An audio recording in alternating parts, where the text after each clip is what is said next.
समस्याएं कभी अल्प नहीं होती, जो टूट जाए संकल्प नहीं होती। समस्याएं कभी अल्प नहीं होती, जो टूट जाए संकल्प नहीं होती। जीत को हार से दूर ही रखना, क्योंकि जीत से बड़ा कोई विकल्प नहीं होता। Hello dear student, good morning and welcome to NK education classes. Today I am very important class discuss to you. आज जो है हम बहुत इम्पोर्टेंट क्लास देख रहे हैं, वो भी मैप बेस्ड। ये आपका मैप बेस्ड है। ये कम्पिटिटिव स्टूडेंट के लिए तो बहुत फ़ायदेमंद है ही है, साथ ही ये 10th क्लास के जो भी स्टूडेंट हैं, क्लास 10th के, चाहे वो बीएससी भी और चाहे सीबीएसई, यानी इस बोर्ड के स्टूडेंट हैं, उनके लिए बहुत फ़ायदेमंद है, क्योंकि ये मैप बेस्ड है और इससे आपका क्वेश्चन आता ही आता है। तो सबसे पहले चलिए आज डिस्कस करते हैं। यहाँ जो है आपका मैप में दिखाई दे रहा होगा, पहले क्वेश्चन देख लेते हैं। कह locate and label the following Indian national Congress session given the political outline India with appropriate symbol. सबसे पहले 1920 में कलकत्ता सेशन हुआ था, सितंबर 1920 में। दूसरा नागपुर में दिसंबर में हुआ था नागपुर सेशन, और मद्रास सेशन हुआ था 1927 में, लाहौर सेशन 1929 में। ये चार जो इम्पोर्टेंट डेट हैं और कहाँ कहाँ हुआ था, इसको तो आप याद रखेंगे। पहली बात तो कॉपी में लिख के इसको नोट डाउन करके याद रख लेंगे। साथ साथ में आप कमेंट में लिखेंगे कि इस चारों में कौन कौन पार्टिसिपेट किए थे, इनके चेयरमैन कौन थे। अगर आप लिखते हैं यानी एक्टिव स्टूडेंट हैं, यानी याद करते हैं, लिखते हैं। अगर कमेंट में नहीं भी लिख सकते हैं तो आप इसको लिख कर याद करें, क्योंकि एग्ज़ाम में एमसीक्यू में कुछ भी पूछ सकता है, तो ये ध्यान में रखें। तो ये चारों याद कर लें साथ साथ। चलिए हम लोग देखते हैं। सबसे पहले कलकत्ता सेशन 1920 में हुआ था, ठीक है। तो कलकत्ता आपका यहाँ हो गया, कलकत्ता सेशन 1920 में यहाँ हुआ था। चलिए, नागपुर सेशन आपका यहाँ हुआ था, और मद्रास सेशन यहाँ हुआ था, और आपका लाहौर सेशन यहाँ हुआ था। लाहौर पाकिस्तान में है, पहले इंडिया में था। नागपुर जो है आपका महाराष्ट्र में है, कलकत्ता वेस्ट बंगाल में है, और मद्रास जो है, मद्रास ओल्डेस्ट नेम है, ये इसका अभी प्रेजेंट में चेन्नई नाम है, ठीक है। चेन्नई जो है, और ये तमिलनाडु का कैपिटल है। तो आई होप आपको इंडियन नेशनल कांग्रेस चारों जगह हुआ था सब समझ में आ गया है। देख लीजिए एक बार, ये सारे पॉइंट को एक बार देख लीजिए। चलिए दूसरे क्वेश्चन की ओर हम लोग बढ़ते हैं। दूसरा क्वेश्चन क्या है? दूसरा कह रहा है locate and label the important centre of Indian national Congress. Indian national movement है। कहाँ कहाँ पर भारतीय राष्ट्रीय आंदोलन हुआ था, उसको हम लोग मैप में देखेंगे। सबसे बड़ी बात है, पहला है कि चंपारण मूवमेंट, ये इंडिगो प्लांटर्स के लिए था, 1917 में हुआ था, 1917 में। और ये कहाँ हुआ था? बिहार के चंपारण में हुआ था, बिहार के चंपारण डिस्ट्रिक्ट में हुआ था, ठीक है, वेस्ट चंपारण में। तो देख लीजिए, और वेस्ट चंपारण जो है बिहार का सबसे बड़ा डिस्ट्रिक्ट है, लार्जेस्ट डिस्ट्रिक्ट है अकॉर्डिंग टू एरिया। तो सबसे पहले चंपारण मूवमेंट 1917 में हुआ था इंडिगो प्लांटर्स के लिए, ठीक है।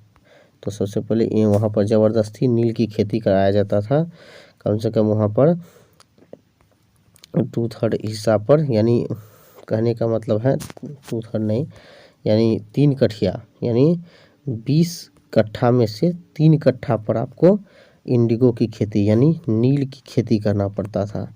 नील की खेती खेत की उपजाऊ के लिए बहुत ही ख़राब होती थी, और ये 2-3 साल में अगर 2-3 बार ऐसा किया जाता था तो वहाँ की जो भूमि होती थी मर जाती थी, मरू हो जाती थी, यानी बालू छोड़ने लगती थी, क्योंकि नील से जो केमिकल निकलने वाली थी वो गिरने के बाद वहाँ की ज़मीन की उर्वरता शक्ति, यानी वहाँ का जो उसमें जो प्लांट में यानी उस खेत में जो भी शक्ति रहती थी वो ख़त्म हो जाती थी। यानी कहने का मतलब है कि उसमें कोई भी दूसरा फसल दोबारा से नहीं लग पाता था। इसलिए ये लोग किसान खेती करना नहीं चाहते थे, और ब्रिटिशर्स इसको ज़बरदस्ती खेती करवाते थे। तो समझ में आ गया। चलिए देखते हैं कहाँ है चंपारण। चंपारण देखिए बिहार में है, कब हुआ था? 1917 में। महात्मा गांधी आए थे, किनके बुलाने पाए थे? तो याद रखिएगा, याद रखिएगा कि कमेंट में लिखिए आप कि कौन बुलाए थे। कमेंट में लिखिए कि 1917 में कि चंपारण मूवमेंट में कौन बुलाए थे? महात्मा गांधी को बिहार कौन बुलाए थे इंडिगो प्लांटर्स के लिए? और ये चंपारण मूवमेंट 1917 में हुआ था, इतना तो याद रखेंगे। हिंट दे सकते हैं लेकिन नहीं देंगे, आप लोग कमेंट में लिखें। नेक्स्ट क्वेश्चन है खेरा रिलेटेड टू पीजेंट सत्याग्रह, यानी ये भी किसान आंदोलन था। ये 1918 में हुआ था। ये कहाँ हुआ था? अहमदाबाद गुजरात में। अहमदाबाद गुजरात में हुआ था। और कब हुआ था? इसमें भी महात्मा गांधी ही चेयरमैन थे। तो गुजरात का आप मैप में देख लीजिएगा। एक क्वेश्चन गुजरात का और है, Ahmedabad centre of cotton mill workers, यहाँ भी हुआ था, यानी मिल मजदूर को लेकर हुआ था, ये लोग का बोनस वगैरह बढ़ाने के लिए। तो सबसे पहले आते हैं, दोनों देख लेते हैं, अहमदाबाद खेरा, और ठीक है। और दांडी मार्च भी हुआ था यहाँ पे गुजरात के जो है कोस्टल एरिया में है, साबरमती से दांडी जो जगह है वहाँ तक उनकी यात्रा किया गया था। ये 1930 में हुआ था, ठीक है। इसी में है सॉल्ट मूवमेंट, इसी को सॉल्ट मूवमेंट भी कहते हैं, ठीक है। ये यहाँ पर देख लीजिए, यहाँ पर हो गया चंपारण, हो गया खेरा, हो गया अहमदाबाद, हो गया अमृतसर। एक है अमृतसर इंसिडेंट, जलियांवाला बाग। ये 13 अप्रैल, ये बार बार एग्जाम में पूछा जाता है कब हुआ था। 13 अप्रैल 1919 में हुआ था। अमृतसर में जलियांवाला बाग में जनरल डायर जो था अंधाधुंध गोली चलाने का आदेश दे दिया था, क्योंकि उस समय रॉलेट एक्ट लागू हुआ था। और रॉलेट एक्ट क्या होता है? तो एक ऐसा कानून था जिसको ब्लैक लॉ भी कहा जाता था, जिसमें बिना अपील दलील वकील का किसी भी व्यक्ति को शक के दायरे पर पकड़ लिया जाता था और उससे कहाँ रखा जाता था किसी को मालूम नहीं रहता था, और उससे पूछताछ किया जाता था। तो इस तरह का कानून जब लागू था तो सब लोग को, बहुत गांव वाले को पता नहीं था। सब 13 अप्रैल को बैसाखी का त्यौहार मनाने गया। और ब्रिटिशर्स को हंसराज नाम का व्यक्ति, हंसराज नाम का हिंदुस्तानी, ठीक है, लिख देते हैं अच्छे से। हंसराज नाम का व्यक्ति ब्रिटिश को जनरल डायर को जाके कह देते हैं कि ये लोग यहाँ पर मीटिंग वगैरह कर रहे थे, और इसमें वो लोग आते हैं और अंधाधुंध गोली चलाने का आदेश दे देते हैं। चलिए आगे देखिए। और इसी में होता है ना, डॉक्टर सैफुद्दीन और सत्यपाल को गिरफ्तार किया जाता है।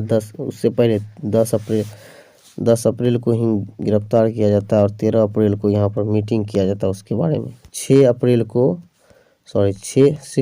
को रॉलेट एक्ट लागू रहता है। रॉलेट एक्ट यहाँ पर लागू रहता है और किन्हीं को पता नहीं रहता, गांव वाले सबको, और ये लोग फालतू में मारे जाते हैं। और इसमें जो है ब्रिटिशर्स की बहुत बड़ी गलती थी। जब भी 13 अप्रैल 1919 का डेट याद आता है तो ब्रिटिशर्स को अभी जो प्रेजेंट में थे 1999 में, मतलब 1919 यानी 1919 में जब ये घटना घटी थी, तो 100 साल बाद 2019 में वहाँ के प्रधानमंत्री, भारत के प्रधानमंत्री से माफ़ी मांगे थे इस बात के लिए कि इतिहास में मेरा मतलब हमारे देश का नाम बदनाम है इस घटना को लेकर। खैर, तो समझ में आ ही गया होगा ये क्या था। और चौड़ा चौड़ी मूवमेंट आपको तो पता ही होगा, ये killing of non corporation movement, इस calling of the non corporation movement, यानी इसको बंद कर दिया गया था। नॉन कॉर्पोरेशन मूवमेंट, क्या था? 1920 से 22 तक चलने वाला ऐसा मूवमेंट था जिसमें कि हम सरकार का कोई भी कॉर्पोरेशन नहीं करेंगे, मतलब असहयोग आंदोलन था। इसमें सरकार का कोई भी सहयोग नहीं होगा। इसमें महात्मा गांधी बहुत अच्छे से कर रहे थे, लेकिन यहाँ पर 5 फरवरी को 1922, 5 फरवरी 1922, 5 फरवरी 1922 को कुछ इंडियन पर्सन 22 पुलिस वाले को उन्हीं के जेल में डाल के जला देते हैं, जिससे कि महात्मा गांधी को ये लगता है कि वायलेंट हो गया, मतलब वायलेंस नहीं चाहते थे, यानी हिंसा नहीं चाहते थे। और यहाँ तो हिंसा हो गया तो यहाँ पर महात्मा गांधी ने इसको कॉलिंग ऑफ कर दिया। तो चौरा चौरी जो घटना है इसको देख लीजिए, ये आपका यूपी में हुआ था, ठीक है, चंपारण बिहार में हुआ था, अहमदाबाद, खेड़ा और दांडी ये गुजरात में हुआ था, अमृत जो है पंजाब में हुआ था। ये सारे मूवमेंट है। तो यहाँ पर यही था important centre of the Indian movement, जहाँ हुआ था इम्पोर्टेंट सेंटर आप देख ही लिए। इसको कौन सा डेट में हुआ था? 1917, 5 फरवरी चौरा चौरी मूवमेंट, 5 फरवरी 1922, अमृतसर 13 अप्रैल 1919 और अहमदाबाद और खेड़ा 1918 और दांडी 1930। इसको याद कर लें। चलिए नेक्स्ट बढ़ते हैं। यहाँ पर है locate and level the dam on the political outline map of India and appropriate symbol.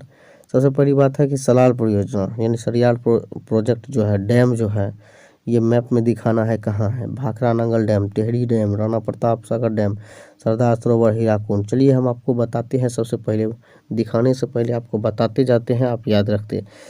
Salal परियोजना जो है ये आपका जम्मू कश्मीर में है, भाखड़ा नंगल डैम पंजाब में है, टेहरी डैम उत्तराखंड में है, राणा प्रताप सागर डैम ये आपका राजस्थान में है, सरदार सरोवर डैम ये आपका हो गया नर्मदा नदी पर है और ये गुजरात में है, हीराकुद डैम महानदी के ऊपर है और ये उड़ीसा में है। चलिए आगे देखते हैं।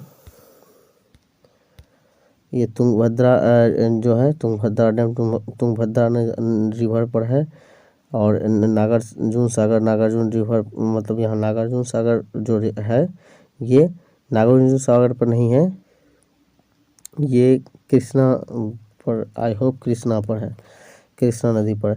तो और ये आंध्र प्रदेश में है और तुंगभद्रा तमिलनाडु शायद, देख लीजिए एक बार, नहीं कर्नाटक में है। तुंगभद्रा जो है ये कर्नाटक में है। तो सबसे पहले हम जैसे कि बोले कि आपका देख लेते हैं कि सलाल जम्मू एंड कश्मीर में है, भाखड़ा नंगल डैम आपका जो है ये पंजाब में है, टेहरी जो है उत्तराखंड में है, राणा प्रताप सागर ये सब ये राजस्थान में है, सरदार सरोवर गुजरात में है, हीराकुद जो है उड़ीसा में है, तुंगभद्रा कर्नाटक में है और नागार्जुन सागर आंध्र प्रदेश में है। चलिए सबको देख लेते हैं। आपका सलाल वाला मिल गया जम्मू कश्मीर में, भाखड़ा नंगल डैम आ गया पंजाब हरियाणा के पास, पंजाब में है, टेहरी उत्तराखंड में है, राणा प्रताप सागर राजस्थान में है, सरदार सरोवर गुजरात में है। चलिए हीराकुद डैम उड़ीसा में है और उसके बाद यहाँ पर जो है नागार्जुन सागर डैम ये आपका हो गया आंध्र प्रदेश में और तुंगभद्रा कर्नाटक में।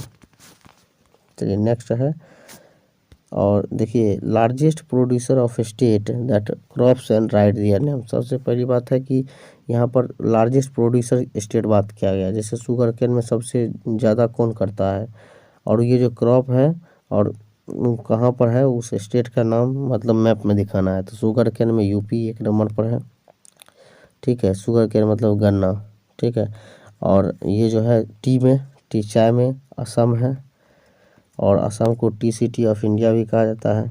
कॉफ़ी में कर्नाटक है, कॉफ़ी से कर्नाटक, और देश में ब्राज़ील है कॉफ़ी में, और शुगर केन में देश में ब्राज़ील है, दोनों में।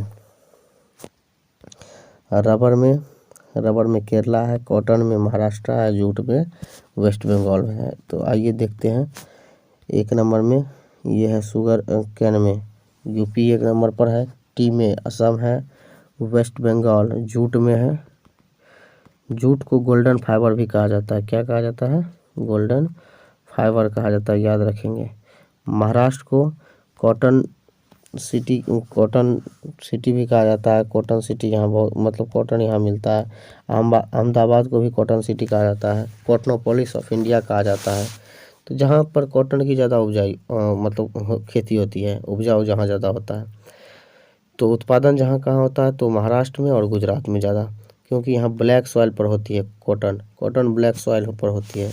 तो ये दोनों स्टेट इसके लिए हैं, महाराष्ट्र और गुजरात।